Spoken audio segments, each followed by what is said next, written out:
This is one of my favorite core exercises called the Paloff Press. Now, many people think when you're going to train the core, you have to do crunches, but there's 8 different ways to train the core, and this is one of them. So for the setup, you want the cable machine to be right in front of the chest, and you're going to switch the handle to just a regular handle. Okay, I like to use a short handle. You're going to have some long ones. Keep it short here. You're going to keep your arms straight out to the side. Walk out sideways until you have some tension on the band. From here, you're going to grab the handle with both sides and bring it towards your chest. Now you're going to squat down a little bit, look straight, keep that handlebar right in the middle of your chest, and you're going to press forward. Breathe in towards you, breathe out away from you. A couple mistakes that I see people make is that when they put the weight on, they go too heavy at first, and they're leaning towards one side, pressing forward. You want to make sure that your body is centered between both feet and that the bar comes right in the middle, the handle comes right in the middle of the chest. So you are squatting down to put pressure on the floor, keeping your body nice and straight, and bring that bar completely, I keep saying bar, bring the handle completely towards the chest and breathe out away from you.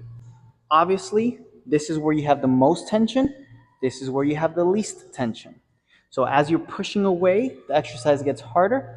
As you bring it closer to you, it gets a little bit easier. This is a anti-rotation exercise, which basically means that the weight wants to pull you this way, so your core has to work to keep you straight. So you're working your core while you're standing up without having to do any crunches, and it's a very safe exercise for your lower back.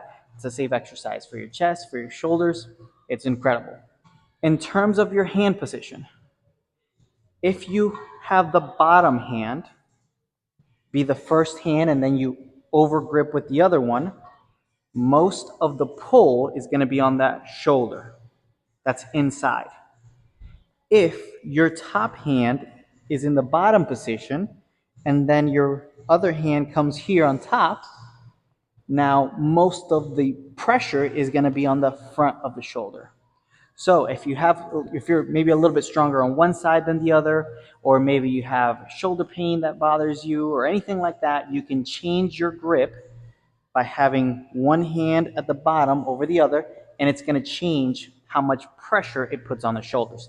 This isn't a shoulder exercise, but obviously you have to use your whole shoulders to maintain the weight at the same distance while you're doing the exercise. Another common tip that I think is very important to know is that this is an exercise you should feel mostly on your core, a little bit on your hips.